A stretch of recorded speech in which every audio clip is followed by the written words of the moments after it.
जो सबसे बड़ा दल है उसको ही नेतृत्व संभालने की जिम्मेदारी दी जाए। जिस दल या जिस गठबंधन के साथ से आप जीत कर आए हैं और उस गठबंधन को छोड़ के दूसरे गठबंधन में चले जाना, तो ये एक तरह से जनता के साथ धोखा है, इसमें कोई शक नहीं। 15 साल में नीतीश जी भले ही अपने आप को दावा करते रहे हों कि हम सुशासन बाबू हैं, लेकिन 15 साल में कहीं ये दिखाई नहीं पड़ा।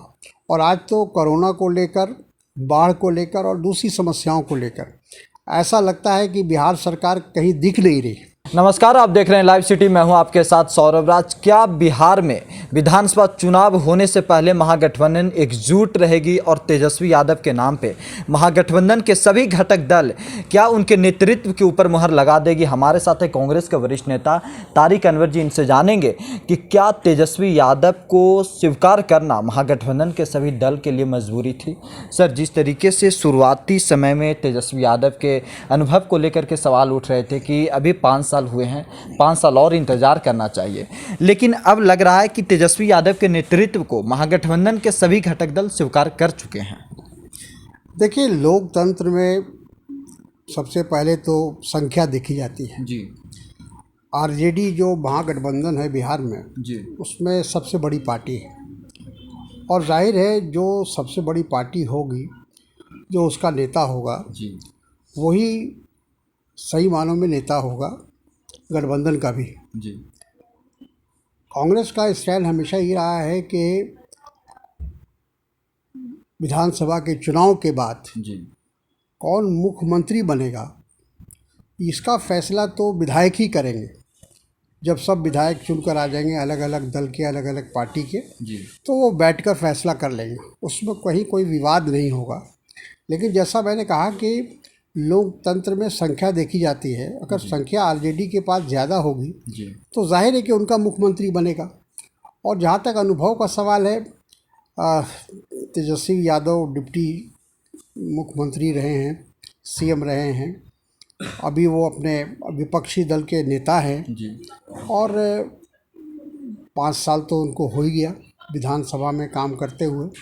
तो ये सारी चीज़ें तब काउंट होंगी जब कहीं कोई ऐसा विवाद खड़ा हो। लेकिन मुझे लगता है कि सभी पार्टियां इस बात को स्वीकार करेंगी कि जो सबसे बड़ा दल है उसको ही नेतृत्व संभालने की जिम्मेदारी दी जाए। महागठबंधन के एक और दल है सर, हिंदुस्तान अवाम मोर्चा, जीतन राम मांझी। वो अभी तक भी तेजस्वी यादव के नाम पे कह सकते हैं कि सहमति दर्ज नहीं करा पाए हैं। देखिए, उनका अपना मामला है जी, वो एक पार्टी के नेता हैं जी, वो अपने पार्टी के लिए फैसला लेने के लिए स्वतंत्र हैं जी, लेकिन मैं जहाँ तक समझता हूँ तो महागठबंधन को अभी इस इशू को उठाने की आवश्यकता ही नहीं है, क्योंकि पहले तो उसमें विधानसभा में बहुमत आना है। जब बहुमत आएगा तब उसके बाद ये तय होगा कि कौन मुख्यमंत्री बनेगा, और जिस पर लोगों की आम सहमति होगी वही मुख्यमंत्री बनेगा। तो ये बात मैं समझता हूँ कि सभी गठबंधन के जितने साथी हैं सबको ये बात समझनी चाहिए।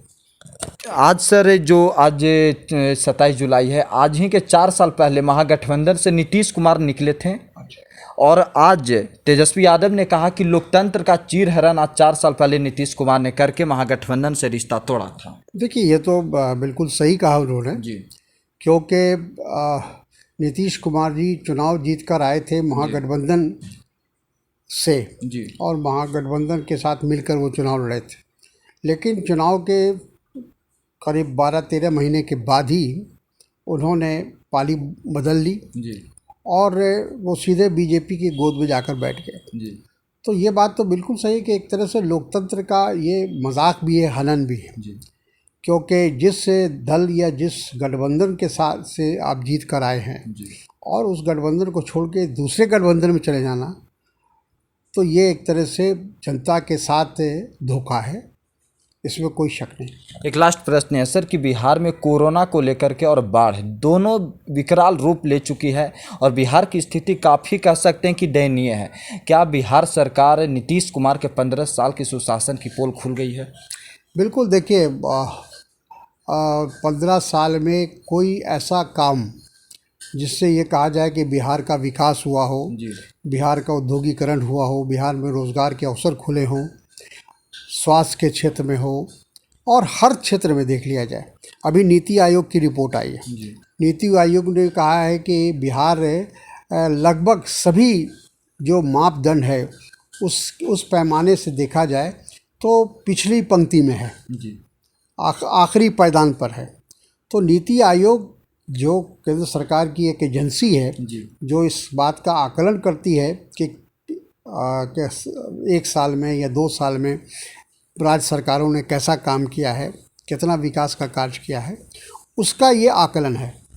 तो अंदाज़ा लगाया जा सकता है कि 15 साल में नीतीश जी भले ही अपने आप को दावा करते रहे हों कि हम सुशासन बाबू हैं, लेकिन 15 साल में कहीं ये दिखाई नहीं पड़ा।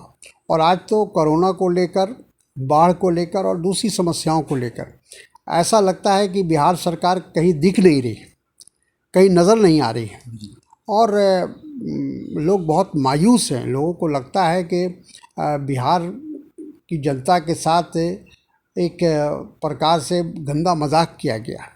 लेकिन सुशील कुमार मोदी लगातार ये बोलते हैं कि बिहार की स्थिति जो भी आज है वो लालू यादव का देन है।